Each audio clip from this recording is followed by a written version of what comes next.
Hello and welcome to the second episode of the 2025-2026 season of the John Jay Boys Basketball Podcast. My name is Robert Sipe. I'm one of the coaches on the John Jay varsity basketball team, and I'm joined today by the other two coaches, Brad Betcher and Anthony Procaccino. Gentlemen, Happy New Year. How you guys doing today? Good. Happy New Year to everyone and their families. Doing great today. Yeah, guys, Happy New Year to both you guys, and looking forward to this.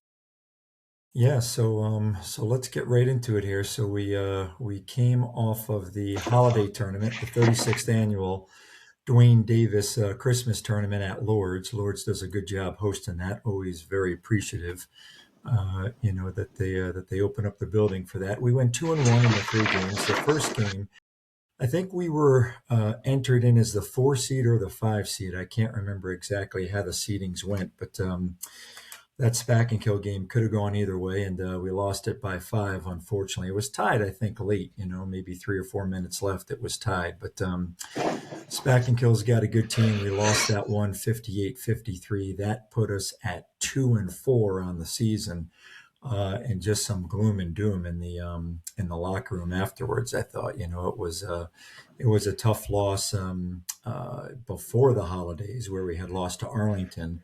Again, another, 4, 5, 3 point, 2 point game, something like that. That was disappointing. So we were 2-2 going into that Arlington game before the holidays. Lost that by a possession or two, and then after the holidays, lost the Spack and Kill game by another possession or two. So really, two tough games that could have gone either way against two very good teams, right? Fast forward, Arlington won the holiday tournament, so goes to tell you just how good they are. And Spack and Kill beat us, and then played Lords in the semifinals, and they had two chances to tie that game. They had two looks at open threes from two of their better shooters on Spack and Kill, but not able to knock it down. But Spack and Kill's got a good team. Arlington's got a good team. But man, we were 2-4, and I was just I was worried about our guys in our group. But I will say they never started pointing fingers. They never were complaining. Never were complaining about playing time. Never complaining about the refereeing. They just put their heads down and continued to play and continued to fight. And in the end, I thought we had a pretty good tournament. But back to that Spack and Kill game, I've got some stats in front of us, or I've got some stats in front of me anyway. We didn't shoot that well that game. We shot 36% from the floor, and Spack and Kill shot 46%. So that was kind of the difference, in them winning that game. What are your thoughts from that game? What do you guys remember? I thought we fought really hard. They have the two bigs that are bigger than our guys. They definitely have two. I was telling Coach Hoyt after the game, I said, you guys are you're not going to find that size. I think in that league you guys are in the section you guys are in, you guys are probably going to match up very well. Like you guys probably have a chance to win the section. I told them. I thought our bigs did a good job. They have some playmakers. They have some guards that can really play. They're disciplined on the defensive side of the ball. I think they really took away our ability to drive, and they did a good job. Number 22, I think their point guard did a really good job on Boston, and I believe Michael on beating them to the spot and then allowing them not allowing them to get to the rim. And I thought offensive. We try to force a little too much, and we try to do too much. I think we're better when we just simplify basketball and play as a team, where we're trying to do a little bit more individually in that game, and I think it hurt us as far as on the turnover side. Yeah. I would have to agree with most of those things. I felt like that game, especially even before going into that game, there was a certain energy missing in the team in the first half. I felt like we played a really good third quarter. I think at one point we were down by 12, 10 or 12. And we played a good third quarter to kind of claw back in the game. And then, yeah, down the stretch, not doing a great job. I think at one point we were up by one or two in the fourth quarter. I think with 6 minutes left, we were up by 1 point. And then down the stretch, just not taking our time on offense, not rebounding as well as we had in the third quarter. And kind of, yeah, just those little things. I felt like we did compete well, but down the stretch, really focusing on utilizing our possessions and getting good looks and taking care of the basketball, I think was something we struggled with there in the fourth quarter. Yeah, I'll tell you, I was really impressed with Boston. At the tournament, this kid's just a sophomore, right? It's his first year on the varsity squad. It's his first year starting, and he had 14 points in that game. He was 6 for 12 from the field, I just love his competitive spirit. And like you say, Brad, there's just some energy missing, but it never seems to be missing with Boston. He really brings it every single day. A really, really competitive kid. Really impressed with him. Yeah, I had Boston in my notes too. He just competes with every play, um, and I really like his pull up jumper, like right Yeah, around the so free do throw I. line. So do Really, I. it's Yeah. just smooth. It's something he can score off consistently, and I think that's something we definitely saw in the tournament. And going back to the energy with the team, obviously I wasn't able to be there for Sunday and Monday with the death in my family, but after watching the game, I felt like we did play with uh, good energy moving forward in that tournament after the first half against Back and Kill.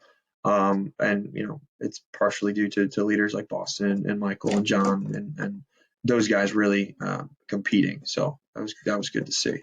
Yeah, and you do bring up a good point with Boston and with that mid-range jumper that he's got, because they had really extended on the three-point line against him. I think they saw his effectiveness in the Arlington game at shooting from three. But Boston's the kind of kid that just takes what the opposing team gives you, right? So they close out on the three. He just fakes the shot, drives in for a mid-range jumper, and again, just as a sophomore, for him to do that, just really impressive. Yeah. Plays great Good. defense too. Yeah, he does. He does. He's a really good kid too. I had him in math class as a freshman. Really good kid. Yeah, and excellent football player, right, Coach Proke? Yeah. Yeah, that's the grittiness of this team. We got a couple of guys off of that were starters on the football team who had a pretty successful season, and you definitely see that as far as our tenacity on the defensive side of the ball. I feel like we're really competing at a high level. I think on the defensive side of the ball, as far as what we're giving up, and as we get more comfortable with the offense, we're going to start running more and things like that. I think we're going to have more success with that Yeah, because I, yeah, I think we really compete high yeah, level on the defensive side of the ball. yeah. Definitely, I agree. So after that game, like I said, we're 2-4. I've coached plenty of teams in my lifetime to know that sometimes things start to implode, right? And sometimes you start to get guys pointing fingers, but real credit to our group. I mean, I saw none of that. If it was happening, it was behind my back. And we came out against Marlboro, and man, we just blitzed them in the first half, right? I think the score was 42-12 at halftime. We were up by 30 points.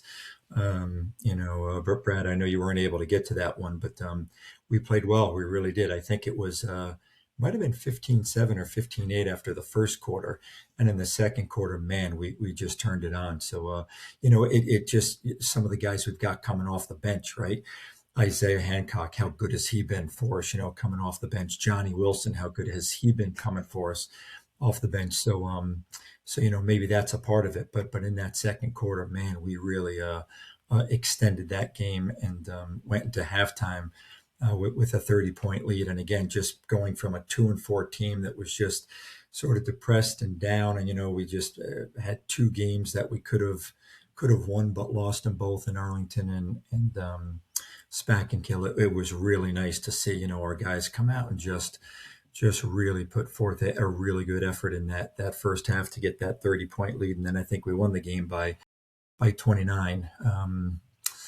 Coach, again, Brad, I know you weren't able to be there, watching on your phone a little bit, right? Again, my condolences for your grandfather. That's heartbreaking there. But Coach Pro, what are your memories of that? Oh, I thought we competed really well offensive. We really moved the ball really well there. I remember John. John, I think, had what did John end up scoring on that game? He had let's see, 16 points, I think. 16 Yeah. points. Yeah, and he Yeah. did a little bit of everything there, deflections and Yeah. scoring and getting to the rim. He's really good at getting to the rim, especially in that baseline. He could really drive, and he knows how to spin into the lane and really know how to finish. So I think we finished really well in that game, and defensively we really pressured them and really had a lot of turnover, had them speed up the game more than what they're probably used to playing, and I think that really helped us on the give the ability to score. What did we score in that game? 77? Oh, It was six, no, 62, 62. 62, Yeah. Yeah. 62, But right? again, we had 42 points at Yeah. halftime. Yeah. So yeah, we were on track for 84. Yeah, yeah, exactly. I know the kids at halftime were saying, like, "Hey, let's get to 100," Yeah. and you were Yeah. like, "Hey, let's just win the game and Yeah. compete." Yeah. Yeah. So And you want to be respectful in those yes, situations, right? I mean, obviously being up 30 at that point, you're not gonna embarrass yourself from a sportsmanship standpoint. did we No, press? that was Did we go into that 2-2-1 press in that game? we did, and they were even talking about it at halftime, the Yeah, guys, and they were like, let's stick with that. But I think that's at halftime when I was like, you know what, we'll just drop back into a half court defense. It was nice for us to do that and to extend the lead in that second quarter. But in the end, you got to realize, hey, the game is won at this point. Let's just be respectful and get some other guys some time out on the floor, which we did, and it was nice to see guys coming off the bench still competing. Logan Whalen, Trip Tangent. I mean, anybody it seems we put in, that they do a really nice job for us. So we've got a good deep squad. We really do. And then we go to that third game against New Paltz, right? So now this is basically the fifth place game, right? There's 8 teams in this tournament. We lost that first game against Spack and Kill, so you're already in the consolation, the 5 through 8, bracket, and we play against New Paltz to take fifth place. And New Paltz got a good team as well, and that was a really big game for us. I thought, 3-4, a game that we knew could go either way. New Paltz beats Back and Kill by 15 a couple weeks before the holiday tournament. So, and New Paltz has some height, right? I mean, they got some big guys. So we knew that this was going to be a big game, a competitive game. And if I remember correctly, there we were down by 2 at halftime, 30-28.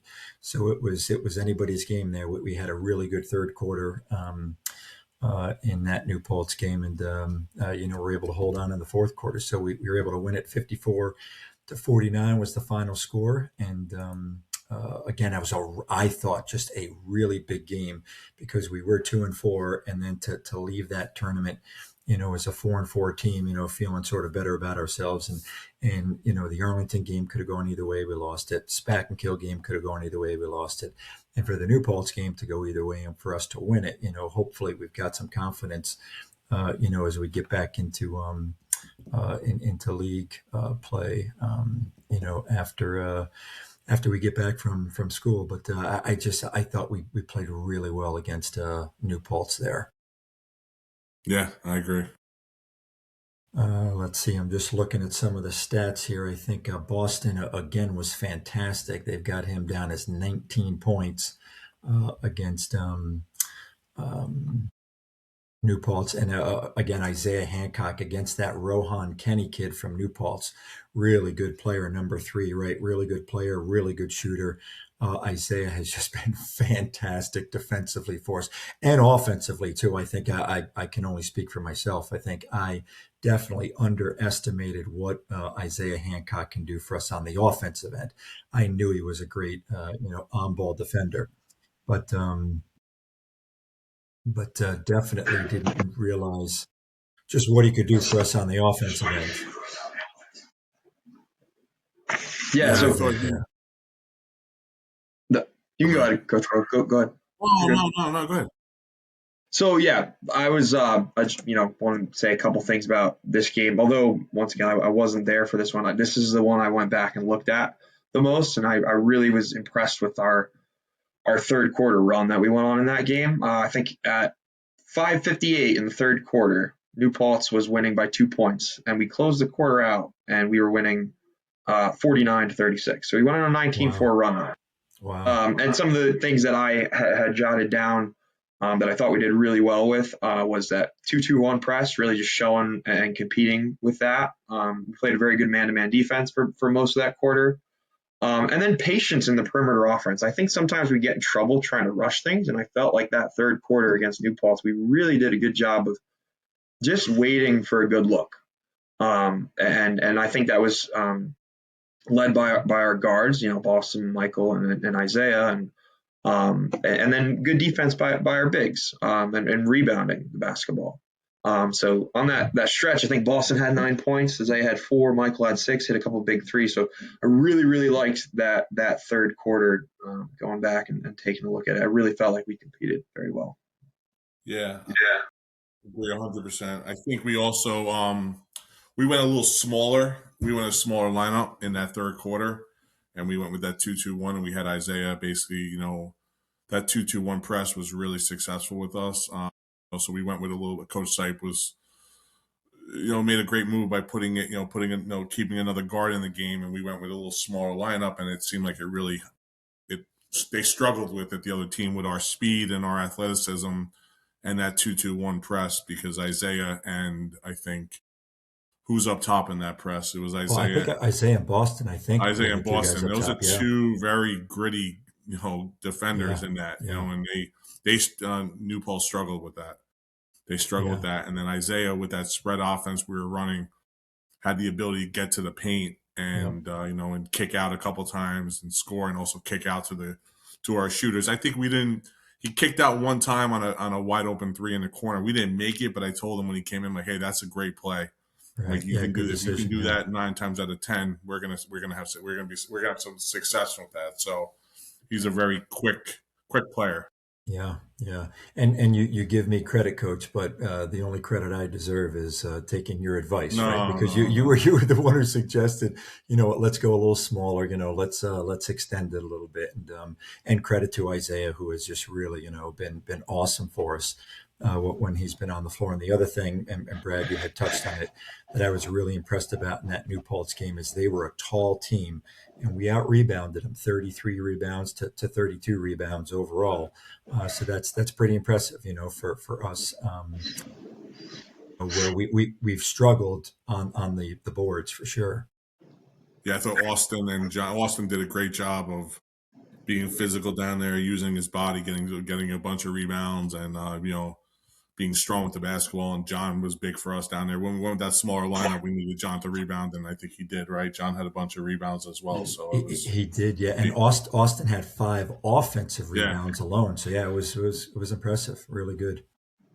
Really good. So that sort of puts a wrap on the tournament, right? And again, Arlington, we were sort of depressed that we couldn't beat Arlington before the holidays, but Arlington beat Lourdes by 20 in the championship game, right? So, I mean, what a good athletic team Arlington has. They've really got a good squad. And now that we come out of, the holidays here and get back to school, our schedule is on Tuesday. We travel to Arlington for a 6:30 tip-off. Thursday, we're at Ketchum for a 6:15 tip-off. That's the annual Jules Urillo Michael Ambron Memorial Game. And then on Saturday, we travel to White Plains. So we've got a tough week ahead of us, as we get back into school. But it starts out with Arlington, at Arlington on Tuesday. What are your thoughts there? That's going to be tough, right? I mean, again, these guys are big, strong, athletic, really good basketball team, well coached. It's going to be at their in their gym, which is always a tough place to play. They get a lot of good student support, to come out. So that fan section is always difficult for some of our guys to play in front of. So that's going to be a tough challenge for us. But we'll see if we're up for it. Yeah, I was impressed. I watched them play versus Beacon in that semifinal game. I stood there and stood for the whole game. I was going to stay only for the first quarter and suck me in for the whole game because it was such a great game. It was a great atmosphere. Beacon had a lot of fans, and it was good. And Beacon had them, and Arlington went to that zone, and they just basically shut them down in that second half, and then they just out rebounded and outworked them, more than I've ever. I mean, I left that game thinking I was impressed with Arlington as far as their physicality and their grittiness on that court. So I mean, we're gonna have to go in there, have that intent, that tenacity. I think we got rebounded them 51-26 the last time we played them. They out rebounded us. They out rebounded us. 51 Yes, to yes, 26. yes. Yeah, crazy. So we're gonna have to stats. change that. Yeah. And that rebounds effort, right? So I mean, they might be bigger than us, maybe a little stronger than us, but we're gonna have to go out there and really compete. And and if we do that, I think we have a chance. I mean, we had a chance when we played them home, so we were up 2, I think, right, late in the game. And, yeah. So. Yeah, I was just going to touch on that being up late in that game, and I do expect us to play a close game against Arlington next week. And one note I had against New Paltz, although I thought we played a good game, a great game there. In the fourth quarter, we let our lead slip. So with about 4 minutes left to play, we were up 12 to New Paltz. And it got to a point where it was a kind of a dicey 5-point game there. And then a similar thing happened when we played Arlington a couple weeks ago, up by 2 in the fourth quarter. So I think a heavy emphasis on us controlling our possessions, being confident with the basketball, moving the basketball, and rebounding is going to be really, really important for us to close out those close games, because we've lost a couple of those close games, to Arlington and SPAC and Kill, and we lost those games in the last couple of minutes. So, working guys hard in practice, maybe going through situations, just to be confident playing under that pressure. Yeah, and you're right. You sort of got to take a look at the scoreboard, take a look at how much you're up by, take a look at, how much time is left. And just do a really good job of managing your offensive possession, so that if you don't score, at least you're taking 30 seconds off the clock, right? Or if you don't score, at least, like Coach said, you Isaiah kicking it out for an open look at a 3. At least you're getting a good look at the basketball, as opposed to, like you say, Brad, rushing it, on the offensive end, 10 or 15 seconds into it, forcing something up, or turning the ball over, and before you know it, they're down. And sometimes that's like a 4 or 5 point turnaround, instead of us getting 2, the opposing team, we turn it over, they come down, they knock down a 3, before you know it, that 12-point lead is down to like a 5-point lead, and it gets dicey. And I know, Coach Brook and I were on the bench. I think I was more nervous than he was, because he kept saying to me, we're okay. And we were okay. But you are right, Brad. It does get a little dicey, and you just gotta really manage those possessions in the final couple of minutes of the game. Yeah, it's tough for sure. And you do bring up a good point. In practice, we've done that in prior years. We've put 2 minutes up on the clock and said, all right, you guys are up by 5 or whatever. Let's see, what happens. Give one team a 5-0 lead, and so maybe we'll do that tomorrow and Saturday in practice. It's not a bad idea at all. Yeah. Yeah, and we're all math guys here. We understand the importance of using that possession. You can really, really decrease the opposing team's odds of winning a game, especially when we are winning by just controlling that clock and playing that game. Yeah, and getting a good opportunity, right? You just, you turn it over. It's a real bad opportunity where, guys are crashing the offensive boards and they get a rebound and they're out running. Even if you miss, if it's a good shot, if it, bounces once or twice off the rim, and we're able to get back defensively, that's important too. Yeah. All right. So then, so we've got at Arlington on Tuesday, and then we go to Ketchum on Thursday. This is this Memorial game. I was really instrumental in making this happen. Jules Urillo was a special ed teacher at Ketchum and at John Jay, and I actually have taught at Ketchum and at John Jay. A lot of people just think of me as a John Jay teacher and coach, but little known fact, I've taught and coached at Arlington and at Ketchum, as well as John Jay. But Jules Urillo was just a fantastic, very energetic special ed teacher at both Ketchum and John Jay, and she was also the cheerleading coach at Ketchum, and she would announce a lot of their basketball games and football games. Just very, very instrumental in really a ton of school spirit at Roy C. Ketchum High School. and she passed away right around Christmas. I think she dropped out of a heart attack. Unfortunately, I can remember still to this day going to her wake and just being in shock, over the holidays that she had passed away. I should have it in front of me. I don't. I feel like it was in 2017, but I can't remember. And then Mike Ambron, who was a business teacher at John Jay, economics teacher, also, very instrumental in the senior class and doing the book and the clock for, our basketball games, very instrumental in the senior class, was often the teacher elected to give the graduation speech. So he was just loved by all the John Jay students. And similar thing, he had passed away as well of a sudden heart attack. That was over the summertime. And I could remember, going to that wake as well. And just driving by John Jay and seeing like all the flowers and pictures outside of his window, classroom window, even though that the school was closed, students and former students had come and just, just showed, just how much Mr. Ambron had meant, to the senior class. So we have this game in honor of both of these, wonderful former teachers, one at Ketchum, one at John Jay. So it's always a special game for me. This is going to be the fourth annual game. The first two Ketchum won. They won the first one 58-54. That one was at John Jay. And then the second one, Ketchum won 75-72. And then the third one last year, we finally got on the board. So we've got a plaque that we hang up in Mr. Ambron's former room. Mr. B now is the economics teacher who took over for him, but he's been so gracious, and we have that plaque up. And every year, I put the score of each game up on that plaque. So hoping this year that our basketball team can get Mr. Ambron that second win and get us back to 2-2 in this game. But I tell you, Ketchum's got a good team. They're a scrappy team.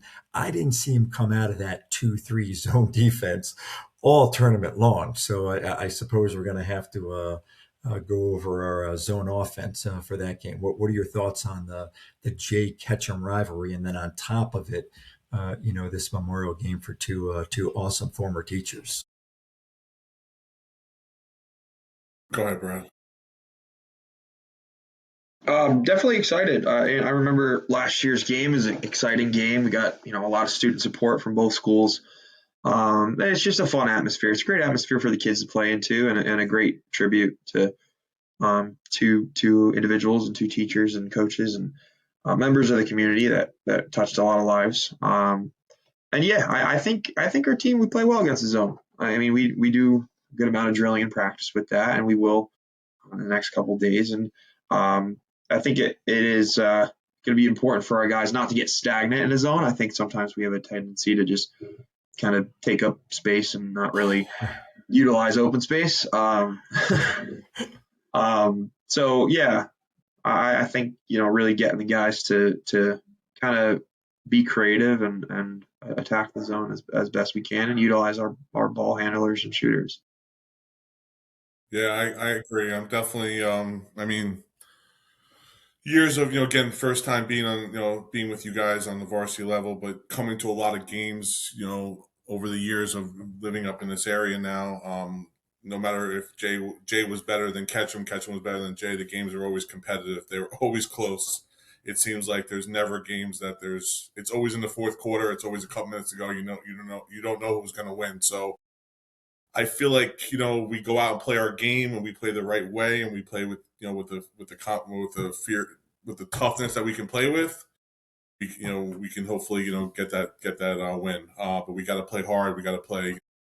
Can't let the foot off the gas. We got to keep going. Got to keep playing, and we got to play our game the smart way. We have good basketball players and smart basketball players. If they play their game and we play it as a team, which I think we do for the most part, I think we could have some success with that coming forward, and not even that Ketchum game, other games in the future. So but they're going to come out hard. I know they always do. So Yeah, Coach Pano's a and great coach. So such a great coach, such a great guy.